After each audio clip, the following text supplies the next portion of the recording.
보내줘. 문학책을 펴봅시다. 156쪽이에요.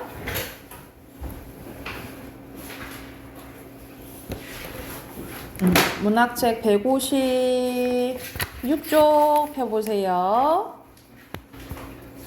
폈나요? 여기서는 정약용의 수필이거든요. 예전에 이건 한문으로 쓰여져 한문 수필이고 이제 한문으로 쓰여졌는데 이제 번역된 거라 생각하시면 되겠죠.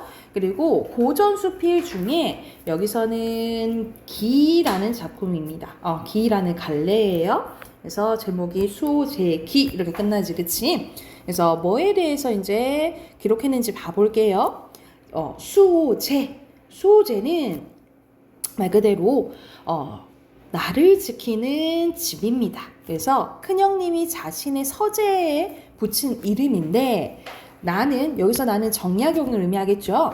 나는 처음 그 이름을 보고 의아하게 여기며 나와 단단히 맺어져 서로 떠날 수 없기로는 나보다 더한 게 없다. 비록 지키지 않는다 한들 내가 어디로 갈 것인가? 이상한 이름이다 라고 생각했대. 그러니까 나는 나잖아. 근데 나를 왜 지켜? 이렇게 생각했다 이 말이지. 장기는 포항이라고 보시면 되겠죠. 장기로 기왕 온 이후 나는 홀로 지내며 생각이 깊어졌는데 어느 날 갑자기 이러한 의문에 대해 환히 깨달을 수 있었다. 나는 벌떡 일어나 다음과 같이 말했대.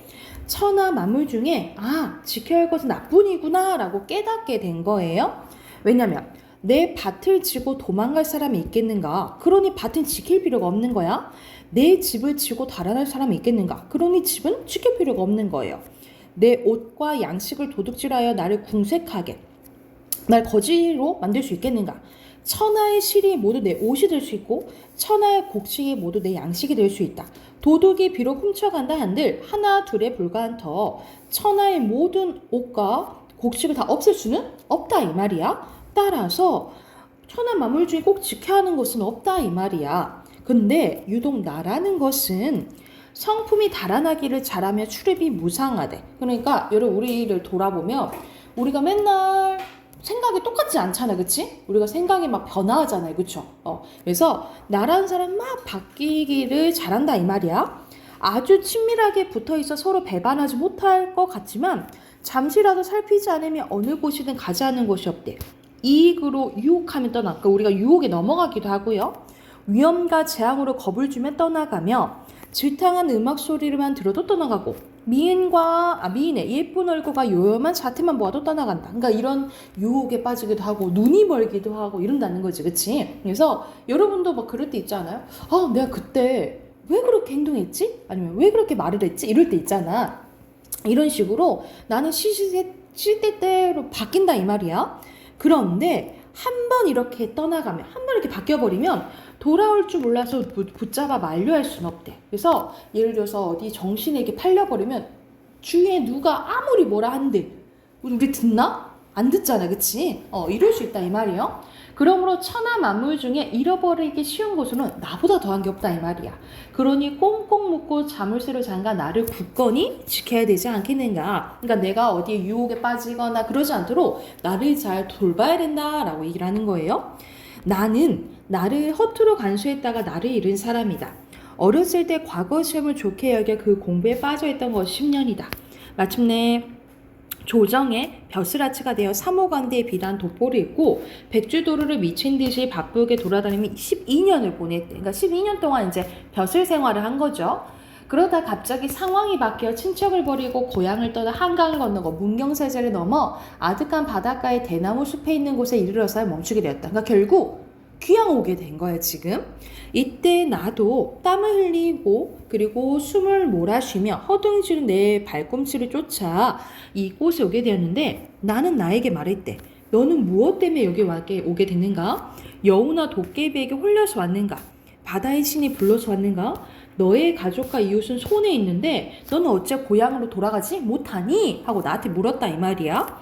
그러나 나는 멍하니 꼼짝도 않고 돌아갈 줄 몰랐다. 그 안색을 보니 마치 얽매이게 있어 돌아가려 해도 돌아갈 수 없는 듯 했다. 그래서 나는 나를 붙잡아 함께 거기 머무르게 됐대. 이 무렵 내 둘째 형님 또한 나를 잃고 남해의 섬을 가셨는데, 그러니까 둘째 형도 귀향을 가게 된 거야. 나 역시 나를 붙잡아 함께 그곳에 머무르게 되었다. 근데 유독 내 큰형님만은 나를 잃지 않고 편안하게 수호주의 단정히 앉아 계신다. 그러니까 큰형님은 귀향 안 가신 거지, 그지? 본디부터 지키는 바가 있어서 나를 잃지 않으심 때문이 아니겠는가. 이것이야말로 큰형님이 자신의 서재 이름을 수오, 나를 지키는 것이라고 이름 붙일 까닭일 것이다. 일찍이 큰형님이 말씀하셨대. 아버지께서 나의 자를 태연이라고 하셨다. 태연은 심오하고 현모한 이치라는 뜻이래요. 나는 홀로 나의 태연을 지키려고 서재 이름을 수호라고 하였다. 이는 그 이름 지은 뜻을 말씀하신 것이다. 맹자께서 말씀하시길 맹자의 말을 가져왔어요. 그래서 여기서 인용 쓰였고, 무엇을 지키는 것이 큰일인가? 자신을 지키는 것이 큰일이다 라고 맹자가 얘기를 했대.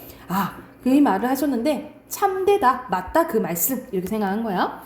드디어 내 생각을 써서 큰형님께 보여드리고 수호, 제, 기문으로 삼는다 하면서 내가 이걸 기록하는 이유다 라고 얘기한 부분이라고 보시면 돼요. 그래서 되게 짧은 수필이라고 보시면 됩니다. 그래서 여기서 주제는요, 이 수필의 주제는요, 참된 나를 지키는 일의 중요성이요. 주제는 참된 나를 지키는 일의 중요성이고, 주제 쓰시고 옆에 157쪽 있죠? 157쪽, 158쪽 문제 풀어보세요.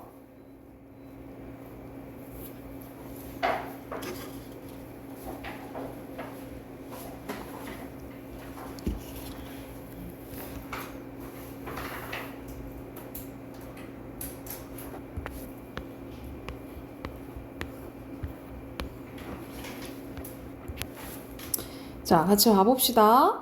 자, 1번에 보면 알맞지 않은 것은 여기서 언뜻 보면 다 맞는 것 같거든요. 근데 자세히 보면 3번인데 성현의 말을 인용하는 있잖아. 그럼 여기서는 큰형님의 말을 주장 근거 삼은 게 아니고 맹자의 말을 인용한 거죠. 그쵸? 그래서 3번이고요.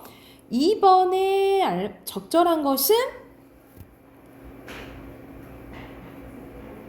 여기서는 1번이고 나를 지켜야 되는 거죠. 그쵸?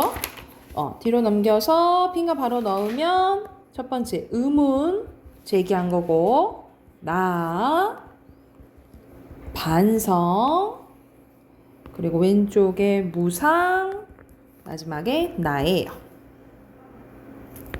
됐나요? 됐어요? 자, 비문학 꺼낼게요. 비문학 오늘 저번 시간이고 오늘이 마지막이 거더라고요. 164쪽이에요. 164쪽부터 167쪽까지 풀고 같이 봐볼게요.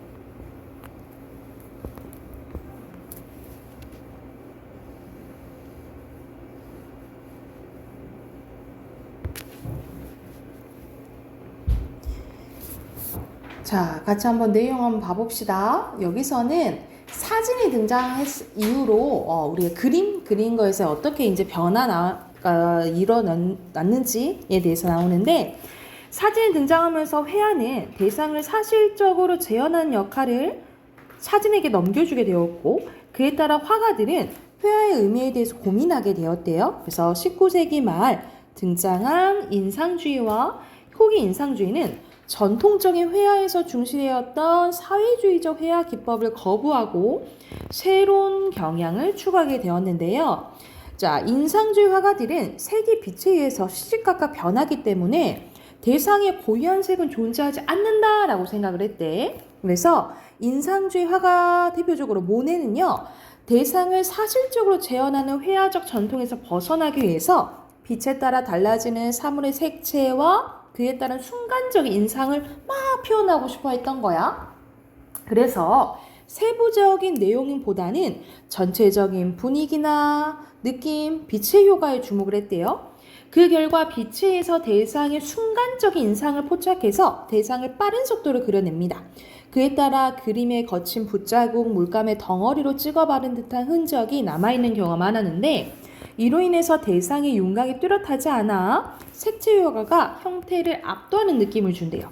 이와 같은 기법은 그가 사실적 묘사에 더 이상 치중하지 않았음을 보여주는 것이었는데, 그러나 모네 역시 대상을 눈에 보이는 대로 표현을 했다는 점에서 이전 회화에서 추구했던 사실적 표현에서 완전히 벗어나지 못했다라는 평가를 받았대. 후기 인상주의 화가는요, 재현 위주의 사실적 회화에서 근본적으로 벗어나는 새로운 방식을 추구했는데 그 대표적인 화가가 세잔입니다. 세잔은 회화에서 눈과 두뇌가 필요한데 이 둘은 도와야 돼. 근데 모네는 가진 눈뿐이었다. 그냥 보이는 그대로 하려고 했다. 이렇게 표현하는 거죠. 그래서 사물의 눈에 보이지 않는 형태까지 찾아 표현하고자 했대. 이러한 시도는 회화란 지각되는 세계를 재현하는 것이 아니라 대상의 본질을 구현해야 한다라는 생각에서 비롯됐다라고 봤네요. 그래서 세자는 하나의 눈이 아니라 두 개의 눈으로 보는 세계가 진실이라 믿었고 두 눈으로 보는 세계를 평면으로 그리려고 했어요. 그래서 그는 대상을 전통적인 원근법에 억지로 맞추지 않고 이중 시점을 적용해서 대상을 다른 각도로 바라보려고 했고 이것 한 폭의 그림 안으로 표현하려고 했대요. 또한 질서 있는 화면 구성 위에 대상의 선택과 배치가 자유로운 정물화를 선호했대. 세자는 사물의 본질을 표현하기 위해서 보이는 것을 그리는 것이 아니라 아는 것을 그려야 한다고 주장했는데 그 결과 자연을 관찰하고 분석하여 사물을 본질적으로 원뿔의 단순한 형태로 이루어졌다는 결론에 도달하게 됐는데 이를 회화에서 구현하기 위해서는 그는 이중 시점에서 더 나아가 형태를 단순화하여 대상의 본질을 표현하려고 했고 윤곽선을 강조해서 얘는 오히려 강조했네. 대상의 존재감을 부각하려고 했대요. 회화의 정체성에 대한 고민에서 비롯된 그의 이런 화풍은 나중에 어디에 영향을 줬어? 입체파 화가들에게 영향을 줬다라는 내용이네. 그래서 여기서는 똑같은 인상주의여도 초기 인상주의와 후기 인상주의의 특징이 다르죠. 그걸 이제 참고하면서 문제를 풀면 되는데 1번에 알맞지 않은 것은 여기서는 오케이 4번인데 모네는 대상의 부연 색이 없다라고 봤잖아요. 그쵸? 그리고 2번 가볼게요. 2번은 얘는 모네 그림, 요거는 세잔의 그림이에요. 그죠? 여기서 적절하지 않은 것은 모네는 그 전에 전통적인 회화에서 벗어났다고 평가받지 못했다 했잖아요. 그치? 그래서 가 때문에 틀려요. 5번입니다. 뒤로 넘겨서 OX 문제 나와 있네요. 순서대로 5, 그 다음에 5, 완전히 벗어나지 못했다 했잖아요. 그치? X, 그 다음에 눈에 보이지 않는 것도 표현할 줄 알아야 된다 했잖아. 그치? X, 5예요. 먼저 왼쪽부터 넣을게. 인상주의, 인상, 빛, 형태 묘사, 윤곽, 눈에 보이는 대로고요. 오른쪽에 후기 인상주의, 본질, 원근법, 이중시점, 아는 것,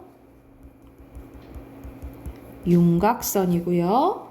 마지막에 입체파 화가들에게 영향을 줬다라고 봤죠. 됐나요? 됐어요? 오른쪽에 어휘 순서대로 추구, 구현, 경향, 압도고요. 5번에 치중, 6번에 지각, 7번에 윤곽선이에요. 됐나요? 자, 마지막 우리 문법 합시다. 문법 숙제 있었죠? 네. 숙제 확인할게요. 77쪽부터 확인하면 되나요? 77쪽부터 확인할게. 자, 여기서는 포함하는 단어가 위에 있는 상이어예요. 그래서 X, O, O고요. 그 다음에 여기서 상여는 감각이죠?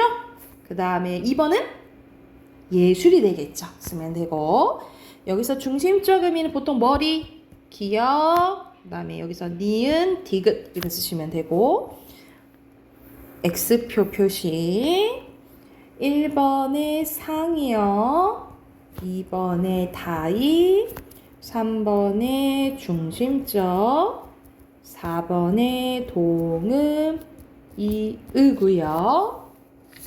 1번에 여기서는 적절하지 않은 것은 2번. 2번은 반의 관계죠, 그쵸? 그리고 2번에 자, 상하관계는 어떻다 했어? 이렇게 무엇인가 비교원에 따라서 달라진다 했잖아. 그래서 상대적이라고 했죠. 그래서 고정되어 있는 거 아니에요. 4번이고요. 응? 맞아서? 그리고 A는 국악기, 그리고 B, C는 순서 상관없어요. 가야금, 검은고 넣으시면 돼요. 그리고 4번에 의미관계가 다른 거 4번. 그리고 5번에 여기 감기에 들다와 단풍이 들다는 서로 의미상의 관계가 있어요. 약간 스며드는 그런 느낌 있어? 그래서 다이 관계예요. 쓰시면 되고. 됐나요? 그리고 6번에 여기서는 사람 배 얘기하는 거잖아. 요거와 의미가 좀 관련이 있어야겠지? 4번이고, 눈의 중심적인 의미는 여기서 사람 눈 신체 기관 있잖아요. 그 눈을 얘기하는 거야. 그래서 2번이고요. 중심적 의미. 그리고 8번에 여기서는 다이 관계죠. 그쵸? 근데 봐봐. 우리가 손에 반지를 끼다는 여기서 손은 손가락 얘기하는 거잖아. 그치? 그래서 기억의 예가 아니고 니은의 예예요. 그래서 답은 1번입니다. 그리고 9번의 다이 관계네. 요 풀과 요 풀은 완전 달라요. 동음이고 2번이에요. 그리고 10번의 요 날과 요 날은 동음 이 관계겠죠. 그쵸? 그래서 다 따로 사전에 등재가 돼요. 적절한 거 3번이고요. 이 동음이 관계야. 그리고 11번에 비행기를 타고 랑 동음이 관계는 불에 타다잖아. 불에 타는 거랑 조금 연관돼 있는 것은 4번이겠죠. 됐나요? 자, 그럼 뒤로 넘기면 우리 앞에서 배웠던 거 연관된 문제 쭉 나오거든요. 그래서 80쪽부터 문제 쭉 풀게요. 80쪽부터 83쪽까지 문제 쭉 풀고 답 확인해 볼게요. 지금 바로 풀어보세요. 혹시 풀다가 모르는 거 있으면은 물어보세요.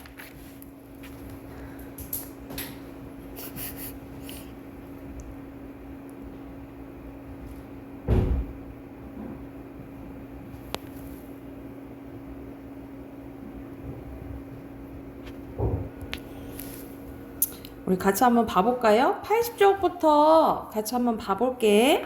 자, 1번 보면 여기서 나눌 수 있는 데까지 다 나눠야 되잖아. 그치? 형태소는. 그죠? 그러면 오늘은 날씨가 참 좋았다. 이렇게 다 나눠야겠지. 그치? 그래서 1번에 5번이고요. 2번에 여기서는 홀로 쓸 수 있는 거의 실질이면서 자리 빈 단어 이제 고르면 되고, 여기서는 홀로 쓸 수 없는 이제 형식 형태소 뭐 이렇게 해서 고르면 의존 형태소 의존 형태소 뭐 고르면 되겠죠. 그래서 보면 의미 있는 거 발, 말, 그 다음에 천, 리는 하나의 단어로 보시면 돼요. 그래서 답은 3번이고요. 자, 3번 가볼게요. 3번에 여기서 적절하지 않은 것은 2번이거든요. 어은 자립할 수 없는 형태소는 맞죠? 그치? 근데 홀로 쓸 수 없는 형태소와 홀로 쓸 수 있는 형태소와 결합했냐? 어은 뭐랑 결합했어? 먹이랑 다랑 결합했죠? 이거는 홀로 쓸 수 없는 것들이지, 그치? 여기 부분이 틀렸어요. 그래서 3번, 2번이고요. 4번에 여기서 어근과 접사에 대한 설명을 적절하지 않은 것은 여기서 1번이야. 어근은 먹이에요. 여러분, 먹다랑 먹이다의 차는 뭐야? 먹이다는 먹게 하도록 만들어주는 거지, 그치? 그래서 이는 사동을 나타내주는 사동 접사입니다. 이건 접사예요, 접사. 여기서 이는. 그래서 어근은 먹만 해당돼요. 먹까지요, 먹.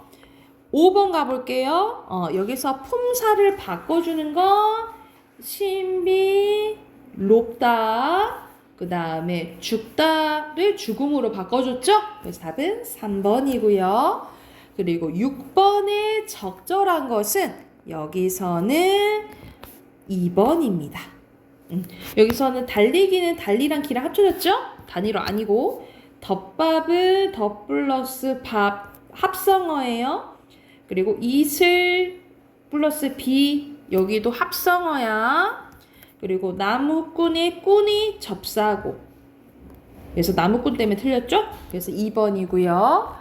7번 단일어 어머니 꽤 그리고 B의 앞뒤 책가방 C의 세파라타 그 다음에 울보 그 다음에 8번 갈게요. 여기서는 대등합성어, 종속합성어, 융합성어 얘기하는 거야.